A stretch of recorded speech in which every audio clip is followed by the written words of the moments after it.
வணக்கம் நண்பர்களே. மீண்டும் ஒரு நிகழ்ச்சியில் உங்களை சந்திக்கிறதுல ரொம்ப ரொம்ப மகிழ்ச்சி. முதல்ல நீங்கள் பூக்கடை பூ மார்க்கெட் வழியாக போயிருப்பீங்க. அப்போ பார்த்தீங்கன்னாக்க அந்த பூக்கடையிலலாம் வெளியில் ஒரு ராடு மாதிரி வச்சுருப்பாங்க. அதுலேருந்து கயிறு கட்டி விதவிதமாக மாலை கட்டுவாங்க. இப்போ தானே அவங்கள கவனித்து பார்த்துருக்கீங்களா?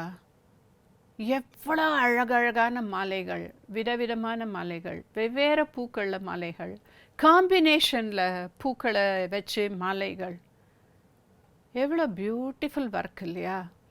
இந்த மாதிரி நம்மளை சுற்றி இருக்கிற விஷயங்களெல்லாம் நம்ம கவனித்து அப்ரிஷியேட் பண்ண கற்றுக்கணும். சரி, எதுக்கு இப்போ பூ மாலை கட்டுறதை பற்றி பேசுகிறேன் அப்படின்றீங்களா? சொல்கிறேன். அதுக்கு முன்னாடி என்னை பற்றின ஒரு சின்ன அறிமுகம். நான் Uma Chandrasekaran, post graduate in physics and education. 35 வருஷமாக டீச்சராக இருந்து கடைசி 13 வருஷம் பிரின்சிபலாக ஆர்மி ஸ்கூல், இந்தியன் ஆர்மி இராணுவ பள்ளியில் பிரின்சிபலாக இருந்து ரிட்டையர் ஆகியிருக்கேன். சரி வாங்க, இன்றைக்கி எதை பற்றி பேச போகிறோம் அப்படிங்கிறத பார்க்கலாமா? Being creative. க்ரியேட்டிவ்னு என்ன? படைப்பாற்றல், படைக்கிறது. யார் படைக்கிறாங்க? நிறைய விஷயங்கள்.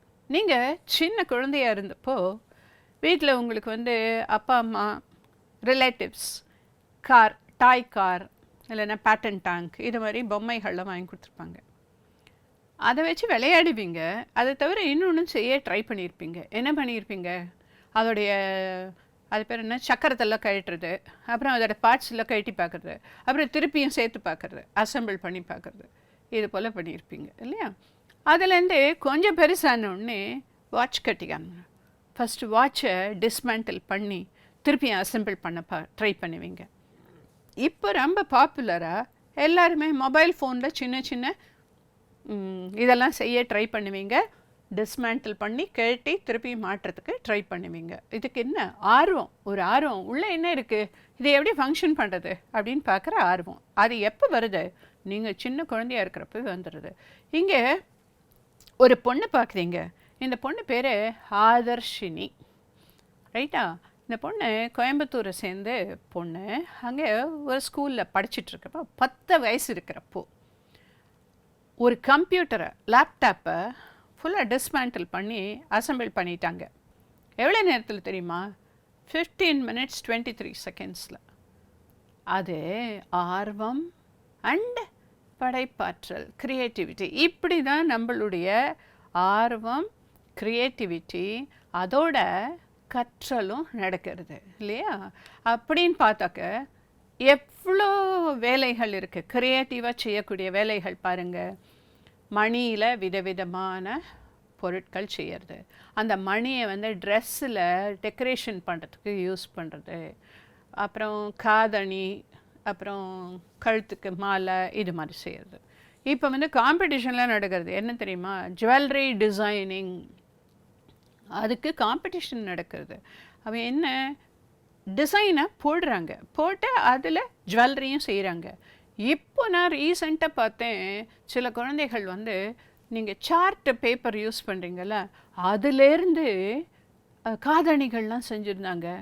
கலர் கலராக செஞ்சு வச்சுருந்தாங்க. என்னன்னு கேட்டாக்க அந்தந்த ட்ரெஸ்ஸுக்கு மேட்சிங்காக போட்டுக்கலாம் இல்லை? பார்த்தீங்களா? ரொம்ப ரொம்ப ரொம்ப சீப்பான ஒரு காதணி இல்லையா? கலர் கலராக போட்டுக்க முடியும். அதே மாதிரி ரங்கோலி. எங்கள் வீட்டு பக்கத்தில் இருக்கிற கோவிலில் ஒரு திருவிழா நடக்கும்போது ஒரு காம்படிஷனே நடக்கும். எதுக்கு தெரியுமா? ஒரு ரோடே ஃபுல்லாக க்ளீன் பண்ணி வச்சுருவாங்க.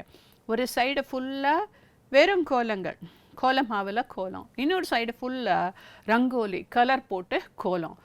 அதெல்லாம் பார்க்குறப்போ அவ்வளோ அழகாக இருக்கும். நமக்கு ஆச்சரியமாக இருக்கும், பா எப்படி இப்படி யோசிச்சாங்க இந்த டிசைனை, எப்படி இந்த கலர் காம்பினேஷன்.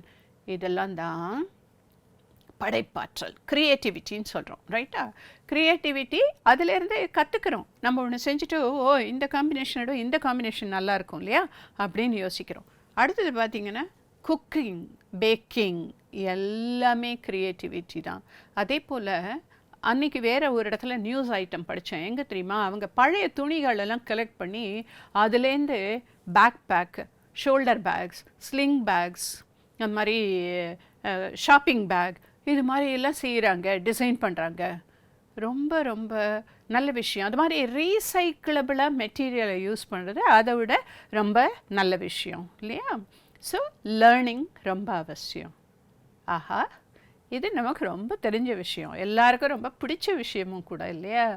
நம்ம பீச்சில் போய் எல்லாருமே செஞ்சுருப்போம். இப்போ கூட பெரியவங்களாயிட்ட பிறகு கூட போய் விளையாடலாமா, பீச்சில் போய் மண்ணில் வீடு கட்டி விளையாடலாமான்னா ஹாப்பியாக செய்வோம் இல்லையா? வீடு கட்டுவாங்க, கேசில் கட்டுவாங்க. அந்த கேசில் எப்படி இருக்கும், சாதாரணமாலாம் இருக்காது. அதுக்கு ஒரு டன்னல் எல்லாம் வச்சு சூப்பராக கட்டுவாங்க. பெரிய பெரிய கேசில்லாம் கட்டுவாங்க. கட்டிட்டு யாரோ நாங்கள் பக்கத்தில் பால் விளையாடுறவங்க பால் வந்து பட்டுடுத்துனாக்க கொஞ்சம் மூஞ்சி சுழிச்சாலும் குழந்தைகள் வந்து திருப்பியும் கட்டுறதுக்கு ட்ரை பண்ணுவாங்க. அதில் அவங்களுடைய கற்பனை சக்தி.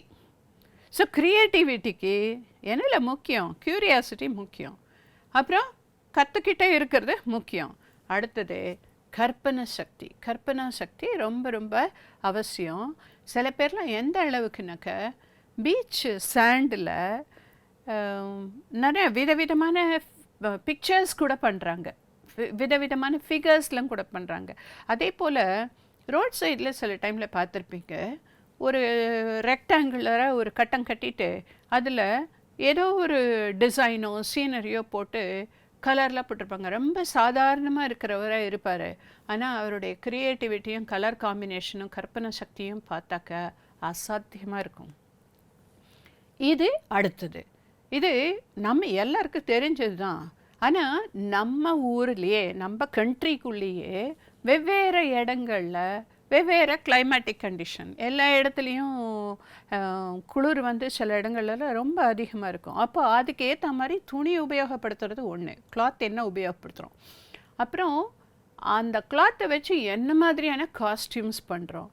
நீங்கள் இந்தியாவுக்குள்ளே இருந்தாலும் சரி, இந்தியாவிலேருந்து வெளியில் போனாலும் என்ன பண்ணுவீங்க, அந்த ஊருக்கு ஏற்ற மாதிரி அந்த ஸ்டைல், அந்த தட்பவெப்பநிலை, அந்த இடத்துல கம்ஃபர்ட் ஜோன் எது கொடுக்குமோ அதை மாதிரி அடாப்ட் பண்ணிப்பீங்க ட்ரெஸ்ஸை.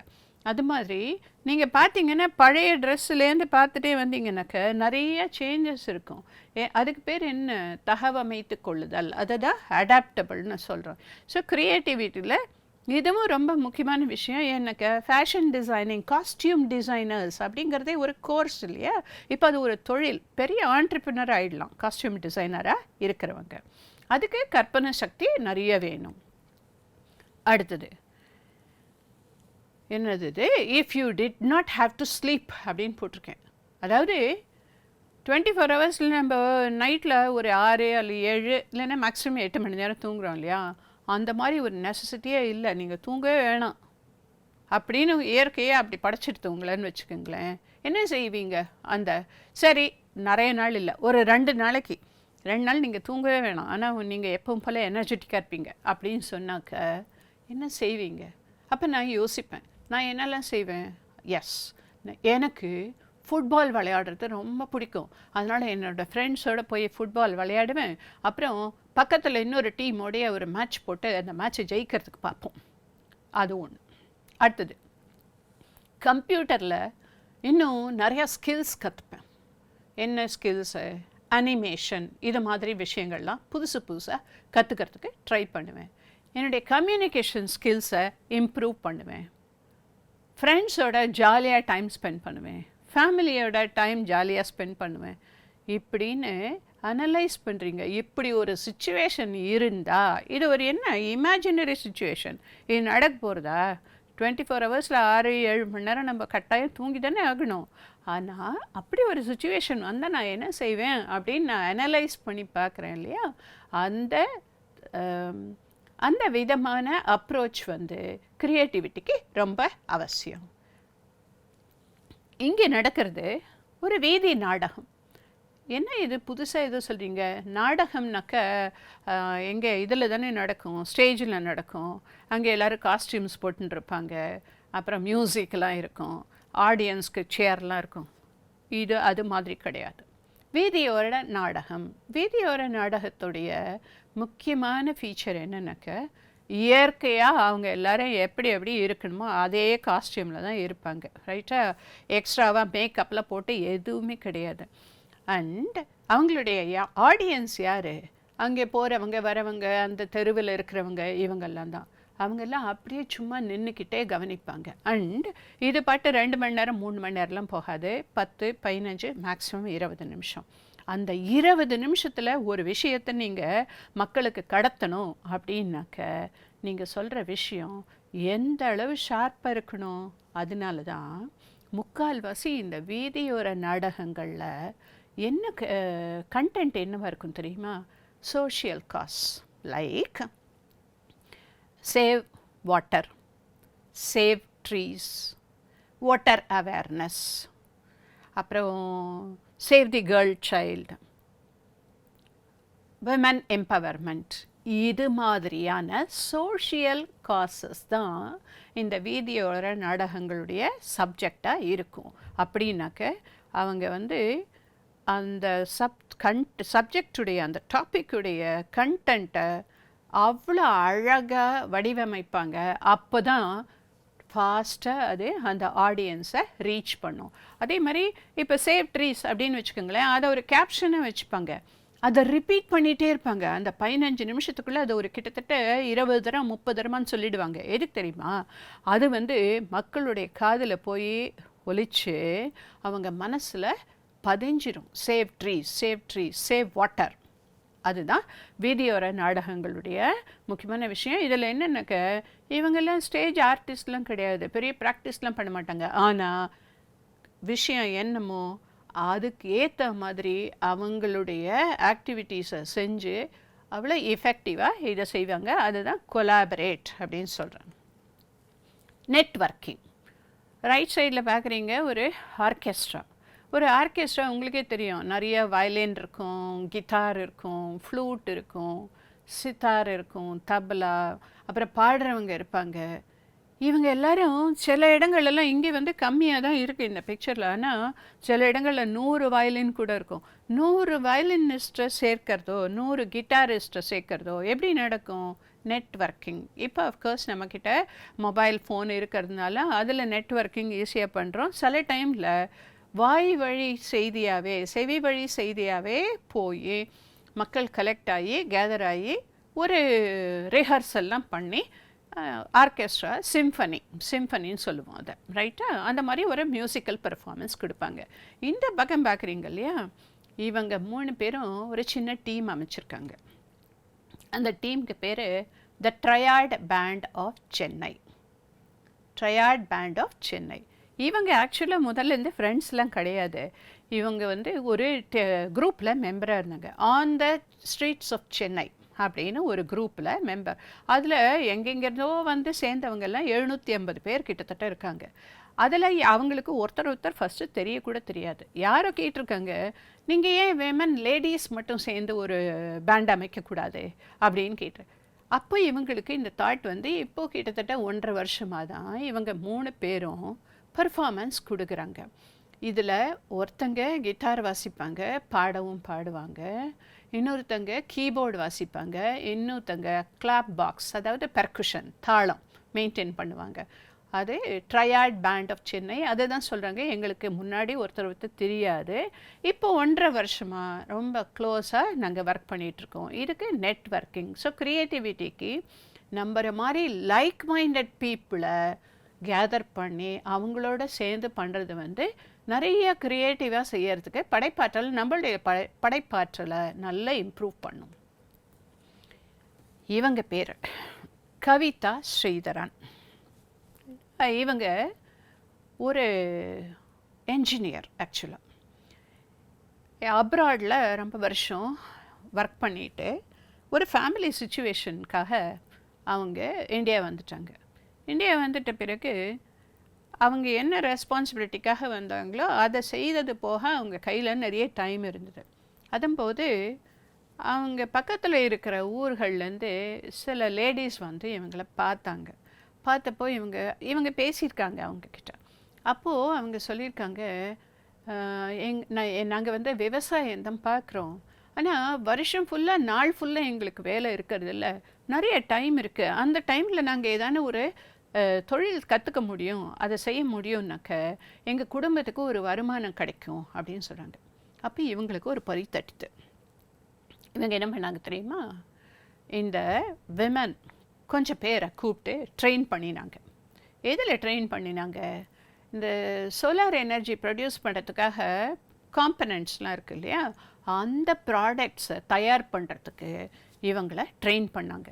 முதல்ல ட்ரெயின் பண்ணி அவங்களுக்கு வந்து ரொம்ப பிஸ்னஸ் இல்லை, கொஞ்சம் கம்மியாக வருமானம் வந்தது. ஆனாலும் ரொம்ப சந்தோஷமாக ஆர்வத்தோடு கற்றுக்கிட்டாங்க. அவங்க கற்றுக்கிட்டு இப்போ என்னென்னாக்கா 250 விமன் லேடிஸ் ஒர்க் பண்ணுறாங்க அந்த யூனிட்டில்.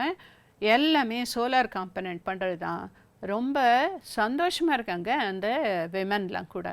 யோசிச்சு பாருங்களேன், இவங்க வந்து நான் அங்கே அப்ராடில் இருந்தேன், அங்கே பெரிய கம்பெனியில் இருந்தேன், அவ்வளோ சம்பாதிச்சேன், அதே நினச்சிட்டு இருக்கல. நான் இப்போ இங்கே இருக்கேன். இங்கே இருக்கிறப்ப நான் என்ன செய்ய முடியும்?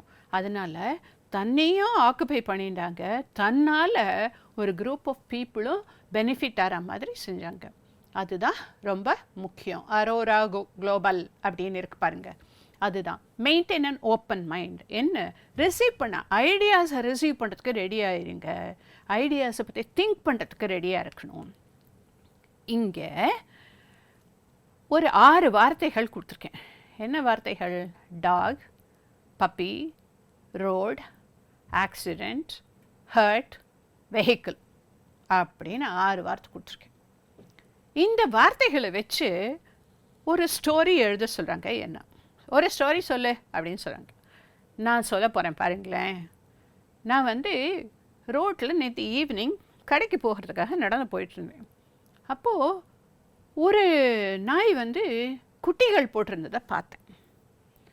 ஆனால் அந்த ரோடு வந்து ரொம்ப பிஸியான ரோடு, எக்கச்சக்கமான வெஹிக்கிள்ஸ் வண்டிகள் போயிட்டு வந்துகிட்டே இருக்கும். எனக்கு ரொம்ப கவலையாயிடுச்சு. தெரியாமல் யாரான்னு வந்து இந்த நாய் மேலே இடிச்சு ஆக்சிடெண்ட் ஆகிடுச்சுன்னா ஹர்ட் ஆகிடும் இல்லையா நாயும் அந்த குட்டிகளும். சரி கிட்டக்கு போகலான்னு பார்த்தாக்க அந்த நாய் வந்து தாய் நாய் வந்து உருமுறது. ஏன்னாக்க குட்டியை தொட்டு நான் எதானே கஷ்டப்படுத்திட போகிறேன்னு சொல்லிட்டு அதுக்கு இது கடிச்சிடும். அது போல் இருந்ததுன்னா குட்டி போட்ட நாய் வந்து எப்பவுமே கொஞ்சம் வயலண்ட்டாக தான் இருக்கும். அப்போ என்னடா பண்ணலாம் அப்படின்னு யோசிச்சுட்டு பக்கத்துலேருந்து கல்லெல்லாம் எடுத்துகிட்டு வந்து அந்த நாயையும் அந்த குட்டிகளையும் சுற்றி அப்படியே கல்லை ரோட்டில் அரேஞ்ச் பண்ணிட்டோடனே ஏன்னாக்க வண்டி ஓட்டிகள் என்ன பண்ணுவாங்க, வாகனம் ஓட்டிகிட்டு வருவாங்க, என்னடா கல் வச்சுருக்குன்னு சொல்லிட்டு வளைஞ்சு போவாங்க இல்லையா. பார்த்தீங்களா எப்படி ஒரு ஸ்டோரி? அது மாதிரி நீங்கள் ஒரு 5 வார்த்தைகள், இன்னொரு ஒரு செட் ஆஃப் வார்த்தை சொல்கிறேன் பாருங்க. Park, rain, play equipments, old man, plans. இந்த 5 வார்த்தைகளை வச்சு நீங்கள் ஒரு ஸ்டோரியை அமைச்சு பாருங்களேன். இப்படி தான் நம்மளா ஸ்டோரி பில்ட் பண்ணலாம். இது ஒரு ஆர்ட். ஓகே, அடுத்தது இவர் பேர் தேவான் ரோட்ரிகஸ் அப்படின்னு பேர். இவர் நம்ம ஊரை சேர்ந்தவர் இல்லை, இவர் வந்து அமெரிக்காவில் நியூயார்க் சிட்டியை சேர்ந்தவர். இவர் ஒரு முறை ட்ரெயினில் போயிட்டு இருந்தார். ட்ரெயினில் போயிட்டு இருந்தப்போ அவருக்கு ஏற்ற சீட்டில் ஒருத்தங்க உட்காந்துருந்தாங்க. இவர் ஒரு பேப்பர் எடுத்து டக்குன்னு அவங்களுடைய படத்தை போட்டார். அதாவது இருக்கு பாருங்கள், அந்த படம் தான் போட்டு அது காமிச்ச உடனே அவங்களுக்கு ரொம்ப சர்ப்ரைஸ் ஆகிடுது. அவர்கிட்ட அவர் வந்து அவ்வளோ கிளியராக ஒவ்வொன்றையும் அப்சர்வ் பண்ணி கரெக்டாக உன்னிப்பாக கவனித்து அவங்கள படத்தை போட்டிருக்காரு. இப்போ அவர் என்ன பண்ணிகிட்ருக்காருனாக்கா, ரொம்ப பாப்புலர் ஆர்டிஸ்ட். அவர் எங்கே தெரியுமா ஆர்டிஸ்டாக இருக்கிறார்? அவர் நியூயார்க்கில் சப்வே இருக்கு இல்லையா, அந்த ரோடெல்லாம் க்ராஸ் பண்ணுறதுக்கு சப்வே இருக்கும் இல்லையா அண்டர் கிரவுண்டில், அந்த சப்வேல ஆர்டிஸ்டாக இருக்கார். ஆனால் அதெல்லாம் விடுங்க, அவருக்கு ஒரு டிமாண்ட் ரொம்ப ஜாஸ்தி. ஆனால் நம்ம முக்கியமாக தெரிஞ்சுக்க வேண்டியது என்னன்னாக்க, படைப்பாற்றலை இம்ப்ரூவ் பண்ணணுன்னாக்க எல்லாத்தையும் உன்னிப்பாக கவனிக்கிறது ரொம்ப ரொம்ப முக்கியம். Take the risk. இப்போது நான் உங்களுக்கு ஒரு டாஸ்க் சொல்கிறேன். என்ன டாஸ்க் தெரியுமா? நீங்கள் ஒரு மெஷின் கண்டுபிடிங்க, ஆனால் அந்த மெஷின் வந்து மக்களுக்கு உபயோகமாக இருக்கணும் அப்படின்னு சொன்னாக்க உடனே நீங்கள் என்ன யோசிப்பீங்க? என்ன மெஷின் நம்ம கண்டுபிடிக்கலாம் மக்களுக்கு உபயோகமாக இருக்கிறது? ரைட். எனக்கு என்ன தோணுது தெரியுமா? ஒரு மெஷின் இருக்கணும். அந்த மெஷின் வந்து ஒவ்வொரு ஸ்ட்ரீட்லேயும் இருக்கணும். ஒரு ஸ்ட்ரீட்டில் ஒரு குப்பை கூட இருக்கக்கூடாது, அவ்வளோ க்ளீனாக வச்சுருக்கணும் அந்த மெஷின். அதை கண்டுபிடிக்கணும், குப்பை இல்லாமல் வைக்கணும். அப்படி ஒரு மெஷின் கண்டுபிடிக்கணும். நம்மளே அந்த மெஷின் தான், நம்மளே கரெக்டாக வச்சுக்கலாம். ஆனாலும் எனக்கு ஒரு அது ஆசை, அந்த மாதிரி ஒரு மெஷின் கண்டுபிடிக்கணும் அப்படின்னு சொல்லிட்டு. அடுத்தது, ரோடில் இந்த இடத்துல ஆக்சிடெண்ட் நடக்க மாதிரி இருக்குன்னா முதலே வார்ன் பண்ணுறதுக்கு ஒரு மெஷின் கண்டுபிடிக்கணும். ஆக்சிடெண்ட்டே நடக்கக்கூடாது. ரொம்ப தான் உங்களுக்கு ஆசைன்னு நினைக்கிறீங்களா? இல்லை, அந்த மாதிரி ஒரு மெஷின் கண்டுபிடிக்கணும்னு எனக்கு ஆசை. அதே போல் மழை பெஞ்ச உடனே தண்ணி ஒரு ட்ராப் தண்ணி கூட வேஸ்ட்டாக கடலுக்கு போயிடக்கூடாது. எல்லா தண்ணியும் அதை டிடெக்ட் பண்ணி இம்மீடியட்டாக பூமியில் இறங்குறதுக்கு செய்கிற மாதிரி ஒரு மெஷின் கண்டுபிடிக்கணும். இது 3 தான் என்னோடய ஆசை. ரைட்டா? ஆனால் ரிஸ்க் எடுத்துக்கணும். ரிஸ்க் எடுத்தால் தான், ரிஸ்க் எடுக்கிறது ரஸ்க்கு சாப்பிட்ற மாதிரின்னு சொல்லிட்டு ரிஸ்க் எடுத்தால் தான் நம்ம புதிய விஷயங்கள் கண்டுபிடிக்க முடியும். அந்த மாதிரி ஒருத்தரை தான் நீங்கள் இந்த படத்தில் பார்க்குறீங்க. என்ன போட்டிருக்கேன்? ஜிடி நாயுடு அப்படின்னு போட்டிருக்கேன். இவர் கோயம்புத்தூரை சேர்ந்தவர். இப்போ இல்லை, இவரை செல்லமாக என்ன சொல்லுவாங்க தெரியுமா? Edison of India. எடிசன் யார்? தாமஸ் ஆல்வா எடிசன், அவர் தான் சொல்கிறேன். ரைட்டா? எடிசன் ஆஃப் இந்தியா அப்படின்னு சொல்லுவாங்க. இவர் என்னெல்லாம் கண்டுபிடிச்சிருக்காரு? கொஞ்சம் தான் நான் இங்கே போட்டிருக்கேன். அவர் எக்கச்சக்கமாக கண்டுபிடிச்சிருக்காரு. ரைட்டா? 2 சீட்டர் பெட்ரோல் என்ஜின் கண்டுபிடிச்சிருக்காரு. Electric motor. இயர்லாம் பார்த்துட்டே வாங்க, எந்த இயரில் கண்டுபிடிச்சிருக்காருன்னு பாருங்கள். அதுக்கப்புறம் ஃபஸ்ட்டு பஸ்ஸு பண்ணியிருக்கார் பாருங்கள். அப்புறம் ஃபேக்ட்ரி செட்டப் பண்ணியிருக்காரு. ஃபோனோகிராஃப்னாக்க ஃபோன் மாதிரி. ரைட்டா? அப்புறம் இண்டஸ்ட்ரியல் எக்ஸிபிஷன் நடத்தியிருக்காரு அந்த காலத்துலேயே. ஹிஸ் ஃபஸ்ட்டு மோட்டர் சைக்கிள் பாருங்கள், பியூட்டிஃபுல்லாக இருக்குல்ல? Electric razor. அப்புறம் கையிலேயே மெஷின் வச்சுட்டு செங்கல் செய்யறதுக்கு ஒரு மெஷின். இது மாதிரி நிறைய விஷயங்கள் அவர் கண்டுபிடிச்சிருக்காரு. அவர் அதிகமாக படிக்கலை, ஆனால் எது அவரை இந்த மாதிரியான இன்வென்ஷன்லாம் செய்ய வச்சது யோசிச்சு பாருங்க. அவருடைய க்யூரியாசிட்டி இருந்தால் தான் ரிசர்ச் பண்ணுவோம். நம்ம எப்படி செய்யலாம்னு யோசிக்கிறது தான் ரிசர்ச். ரைட்டா? அதுபோல் செஞ்ச. ஸோ நம்மக்கிட்டேயே இது மாதிரி நிறையா ஜிடி நாயுடுஸ் இருப்பாங்க.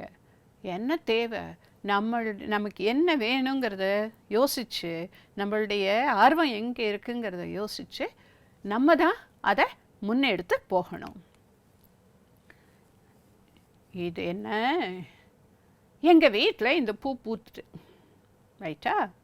உடனே நான் என் ஃப்ரெண்டுக்கு ஃபோன் பண்ணி, அவனுக்கும் பூன்னா ரொம்ப பிடிக்கும், ஃபோன் பண்ணிவிட்டு, எங்கள் வீட்டில் ஒரு பூ பூத்துருக்கு, ஆனால் என்கிட்ட ஃபோட்டோ எடுத்து ஃபோனில் காமிக்கிறதுக்கு என்கிட்ட ஃபோன் இல்லை, ஆனால் நான் அதை சொல்கிறேன், நீ கற்பனை பண்ணி பாரேன் அப்படின்னு சொல்லிட்டு நான் சொல்கிறேன் அந்த பூ எப்படி இருக்குன்னு சொல்லிட்டு. அந்த பூக்கு ஆஃப் ஒயிட்டில் பெட்டல்ஸ் இருக்கும், இதழ்கள் இருக்கும், சென்டரில் எல்லோயிஷ் ஆரஞ்சாக இருக்கும், நடுப்புற ரெட்டிஷாக டாட்ஸ் இருக்கும். ரைட்டா? செம்ம வாசனையாக இருக்கும். அந்த பூ எங்கேயான இலையெல்லாம் இருக்குது, இலையே இல்லாமல் கம்பில் மட்டும் பூத்துருக்குப்பா அப்படின்னு சொல்லிட்டு எங்கள் அம்மாவை கேட்டேன். இந்த பூவோட பேரை மலை அரளின்னு சொல்கிறாங்க, அதனால் நீ நாளைக்கு வரப்போ நான் காமிக்கிறேன், இல்லைன்னா உனக்கு எடுத்துகிட்டு காமிக்கிறேன், அப்போ நீ சொல்லணும் நான் சொன்னதும் நீ அதை வச்சு கற்பனை பண்ணினதும் மேட்சாக இருந்தான்னு பார்க்கணும். இன்னொன்று சொல்ல மறந்துட்டேனே, இந்த பூ அரளிப்பூ மாதிரி இருக்கும் அப்படின்னு சொல்லிட்டு மறுநாளைக்கு என் ஃப்ரெண்டை சந்திக்கிறப்போ அந்த பூவை காமிச்ச உடனே ஃப்ரெண்ட் சொல்கிறான், நீ ரொம்ப அழகாக எக்ஸ்பிளைன் பண்ண, இமேஜின் பண்ணி சொன்ன, நானும் அந்த இமேஜின் பண்ணி விஷுவலைஸ் பண்ணி பார்த்தேன், கிட்டத்தட்ட இது மாதிரி தான் யோசித்து வச்சுருந்தேன் அப்படின்னு சொல்கிறேன். ஸோ ஃபோன் இல்லை காமிக்கணும் அப்படிலாம் இல்லை. உடனே நம்ம என்ன செஞ்சோம், இமேஜின் பண்ணிக்கிறதுக்கு, கற்பனை பண்ணிக்கிறதுக்கு ஃப்ரெண்டுக்கு ஒரு சான்ஸ் கொடுத்தோம், அதை எக்ஸ்பிளைன் பண்ணுறதுக்கு நமக்கு ஒரு சான்ஸ் கொடுத்துக்கிட்டோம் இல்லையா? இதுதான் க்ரியேட்டிவிட்டிங்கிறது. ரைட். இன்னொரு task, imagine you are invisible for a day. ஒரு நாளைக்கு நீங்கள் யாரு கண்ட்லையும் படமாட்டீங்க, யாரும் உங்களை பார்க்க முடியாது அப்படின்னு ஒரு நாள் இருந்துனாக்க நீங்கள் என்ன செய்வீங்க? நான் என்ன செய்வேன் தெரியுமா? நான் ஒரு ஃபாரஸ்ட்டுக்கு போவேன், காட்டுக்கு போவேன். எதுக்கு? அந்த காட்டில் இயற்கை அழகு எவ்வளோ நல்லா இருக்கும். நிறைய செடி கொடிகள் இருக்கும், பூவெல்லாம் இருக்கும். அப்புறம் தூரத்தில் அருவி விழுற சத்தம் வேற கேட்குறது. அந்த அருவிக்கிட்ட போகணும் அப்படின்னு நினச்சிட்டு போவேன். சின்ன சின்ன அணில் இந்த மாதிரி அனிமல்ஸ்லாம் இருக்கும். அதெல்லாம் பார்த்துக்கிட்டு இந்த பறவைகள் போடுற சத்தமெல்லாம் கேட்டுக்கிட்டு அந்த போய் ஃபால்ஸில் போய் ஜாலியாக யார் கண்ணுக்கும் தெரிய மாட்டோம்ல, நல்லா குளித்து என்ஜாய் பண்ணிட்டு வருவேன். அப்படின்னு நான் நினைக்கிறத நான் வார்த்தைகளில் எழுதினக்க நம்மளுடைய ரைட்டிங் ஸ்கில் இம்ப்ரூவ் ஆகும் இல்லையா? அது ஒரு க்ரியேட்டிவிட்டி. அப்போ என்ன ஆகும், பின்னாடி நீங்கள் ஒரு பெரிய எழுத்தாளராக கூட ஆகலாம். எதை பற்றி வேணால் எழுதலாம், கதை தான் எழுதணும்னு அவசியம் கிடையாது இல்லையா? ட்ரா என்ன காமிச்சிருக்கேங்க, நிறைய சர்க்கிள்ஸ் காமிச்சிருக்கேன். எல்லா சர்க்கிளும் காலியாக இருக்குது. நான் உங்ககிட்ட இதை கொடுத்து இந்த சர்க்கிள்குள்ளே நீ ஏதானு வரைஞ்சு காமி அப்படின்னு சொல்கிறேன். அப்படின்ன உடனே என்ன, குளோபு ரைட்டா, இன்னொன்று காயின், இன்னொன்று பால், இந்த மாதிரி என்ன வேணால் வரைஞ்சுன்னு போகலாம் இல்லையா? ஃபஸ்ட்டில் என்ன போட்டிருக்கோம், 2 கண்ணும் ஒரே ஒரு வாய் மாதிரி போட்டிருக்கோம். இது ஒரு பெண்ணுடைய முகமும் ஒரு ஆணுடைய முகம் வரையலாம். வேறு என்னெல்லாம் வரையலாம், ஒரு சீனரி வரையலாம். அப்புறம் மலை வரைஞ்சி அதுலேருந்து சூரியன் உதயமாற மாதிரி வரையலாம். யூஆர் ரைட், ஞாபகம் வந்துட்டா? இமோஜிஸ், நம்மளுடைய இமோஜிஸ் இருக்கு இல்லையா, நம்ம ரொம்ப காமனாக மெசேஜுக்காக யூஸ் பண்ணுற இமோஜிஸ், அது எல்லாமே இப்படி தானே இருக்கும் ரைட்டா? இது ஒரு ஸ்கில். அடுத்தது இங்கே டிஜிட்டல் பீஹைவ் அப்படின்னு போட்டிருக்கோம். இந்த டிஜிட்டல் பீஹைவ் என்னன்னாக்க ஒரு சவரிமுத்து அப்படின்னு ஒரு இவர் தான் இதை கண்டுபிடிச்சிருக்காரு. என்னன்னாக்க ரொம்ப காமனாக நம்ம பார்த்துக்கிட்டே இருக்கோம், யானைகள் மக்கள் வசிக்கிற இடத்துக்கு வந்துடுறது. இதை எப்படி என்ன செய்யறது, யானைக்கும் பாதிப்பு இருக்கக்கூடாது, மக்களுக்கும் பாதிப்பு இருக்கக்கூடாது அப்படின்னு சொல்லிட்டு யோசித்து அவர் செஞ்சது தான் இது. யானைகள் தேனியோட ரீங்காரம் கேட்டுதுன்னு வச்சுக்கோங்களேன், நகர்ந்து போயிடும், ஓடி போயிடும். அதனால இவர் என்ன பண்ணார், அதனால ஒரு மெஷின் கண்டுபிடிச்சார். ஆனால் அந்த மெஷின் 24 மணி நேரமும் தேனி ரீங்காரம் பண்ணிகிட்டு இருந்தாக்கா யானை அதுக்கப்புறம் பயப்படாது. அதனால அவர் என்ன யோசிச்சார், ஒரு இன்ஃப்ராரெட் கேமரா ஃபிக்ஸ் பண்ணி ஒரு டிவைஸ் பண்ணார். அதுதான் இந்த டிஜிட்டல் பீஹைவ். இது என்ன செய்யும் தெரியுமா, இதில் ரெக்கார்டட் சவுண்ட் இருக்கும், தேனியோட ரீங்காரமும் இருக்கும், நாயோட குலைக்கிற சத்தம் கூட இருக்குன்னு இப்போ சொல்கிறாங்க. அப்போது யானையோ இல்லை எந்த அனிமல் வந்தாலோ இன்ஃப்ராரெட் கேமரா இருக்கு இல்லையா, அது சென்ஸ் பண்ணும் ஏதோ மூவ்மெண்ட் இருக்குது, அனிமல் மூவ்மெண்ட் இருக்குது, உடனே சவுண்டு கொடுக்க ஆரம்பிச்சிடும். இந்த சவுண்டை தேனியோட ரீங்காரம் கொடுக்க ஆரம்பித்த உடனே அனிமல்ஸ் நகர்ந்து போயிடும். மெயினாக யானை ரைட்டா. ஊட்டியில் மசினகுடி அப்படிங்கிற கிராமத்தில் இதை ட்ரை பண்ணியிருக்காங்க. இது சரி, ராத்திரியில் என்ன ஆகும் அப்படின்னாக்க, ராத்திரிலையும் வேலை செய்யும். டே நைட்டு சென்சார்ஸ் இருக்குது, அதை மாதிரி ஒரு டிவைஸ் கண்டுபிடிச்சி இது பண்ணியிருக்காரு. நல்ல பெரிய விஷயம் இல்லையா? ஏன்னா யானைக்கும் பாதிப்பு கிடையாது, மனுஷனுக்கும் பாதிப்பு கிடையாது. அதுக்கு தேவையானது என்ன, க்ரியேட்டிவிட்டி. என்னத்தை பார்த்தோம், இயற்கையிலேருந்து தான் நம்ம க்ரியேட்டிவிட்டி வளருது. இயற்கையை பார்க்க அப்சர்வ் பண்ண நமக்கு புதுசான ஐடியாஸ் வரும். அந்த புதுசான ஐடியாஸ் தான் நம்ம வெவ்வேறு விஷயங்களை படைக்கிறதுக்கு நமக்கு யூஸ்ஃபுல்லாக இருக்குது. அதுதான் படைப்பாற்றல். அதனால தான் நான் வெவ்வேறு விஷயங்கள் சொன்னேன் பாருங்கள். ஓப்பன் மைண்டடாக இருங்க, அப்புறம் அடாப்ட் பண்ணிக்கங்க, அப்புறம் அப்சர்வ் பண்ணுங்க, க்யூரியஸாக இருக்கணும், கற்றுக்குங்க நிறையா. இதெல்லாம் செஞ்சோன்னாக்க நேச்சுரலாக நம்மளுடைய க்ரியேட்டிவிட்டி அதிகமாகிட்டே இருக்கும். அண்ட் எப்போவுமே ஒரு விஷயம் ஞாபகம் வச்சுக்கோங்க, க்ரியேட்டிவிட்டி படைப்பாற்றல்ங்கிறது அது அழகுக்காக இருக்கலாம், இல்லை இந்த சொசைட்டியோட உபயோகத்துக்காக இருக்கலாம், இல்லை நம்மளை சுற்றி இருக்கிற இயற்கை வளங்களை பாதுகாக்கிறதுக்காக இருக்கலாம், சக மனிதர்களை பாதுகாக்கிறதுக்காக இருக்கலாம், எதுக்காக வேணால் இருக்கலாம். அதனால் இந்த கிரியேட்டிவ் ஸ்கில்ல இம்ப்ரூவ் பண்ணிக்கிறதுங்கிறது ரொம்ப ரொம்ப அவசியம். அது மட்டும் இல்லை, இது உங்களுடைய மென்டல் ஹெல்த். எப்பொழுதுமே படிப்பு, குவாலிஃபிகேஷன், வேலை இதெல்லாம் தாண்டி ஒரு படைப்பாற்றல் நம்மக்கிட்ட இருந்ததுன்னு வைங்களேன், அந்த படைப்பாற்றல் எந்த நேரத்துலையும் நம்ம ஸ்ட்ரெஸ்டாவோ இல்லை என்ன மூட் அவுட்டாக இருக்குப்பா, அதெல்லாம் இருக்கவே இருக்காது. ஏன் தெரியுமா? உடனே நம்ம என்ன செய்வோம், நம்மக்கிட்ட இருக்கிற படைப்பாற்றலோட சைடுக்கு போயிடுவோம். அது என்ன வேணால் இருக்கலாம், என்ன மாதிரியான விஷயமா வேணால் இருக்கலாம். இப்போ நம்ம பார்த்த விஷயங்களாக இருக்கலாம், இதை தவிர எக்ஸ்ட்ரா விஷயங்களாகவும் இருக்கலாம். மெஹந்தி டிசைனிங், அது கூட ஒரு க்ரியேட்டிவ் ஸ்கில் தான். விதவிதமான டிசைன்ஸ் போடுறாங்க கையில் இல்லையா, மெஹந்தி. அதில் நிறைய பார்த்தீங்கன்னாக்கா, நான் டி நகர் சைடில் பார்த்துருக்கேன், நிறைய பேர் மென் தான் போடுவாங்க அதை இல்லையா. அதனால் இந்த மாதிரி க்ரியேட்டிவ் ஸ்கில் அது. அப்புறம் பனை ஓலையிலேருந்து விதவிதமான கைவினை பொருட்கள் செய்கிறது, தென்னை ஓலையை உபயோகப்படுத்தி விதவிதமான கைவினை பொருட்கள், அப்புறம் தேங்காய் திருவிட்டு கிடைக்கிற கொட்டாங்குச்சியிலேருந்து செய்கிற விதவிதமான கைவினை பொருட்கள், அப்புறம் காஞ்ச தேங்காயில் செய்கிற கைவினை பொருட்கள். இது மாதிரி சொல்லிக்கிட்டே போகலாம், ஒரு அளவே கிடையாது. அந்த அளவு படைப்பாற்றல்ங்கிறது எந்த படைப்பாக இருந்தாலும் அது உங்களுடைய எனர்ஜியும் எந்தூசியாசமும் குறையவே விடாது. அப்படி இருந்தாக்க லைஃப்பில் என்றைக்குமே நீங்கள் இவ்வளோ பெரிய ப்ராப்ளமா, இதை நான் எப்படி கடக்க போகிறேன் அப்படின்னு கவலையே பட மாட்டீங்க, கடந்து போக முடியும். செஞ்சு பார்க்குறீங்களா? பார்க்கலாம். இன்னொரு ஸ்கில்லோட அடுத்த செஷனில் பார்க்கலாம். வணக்கம்.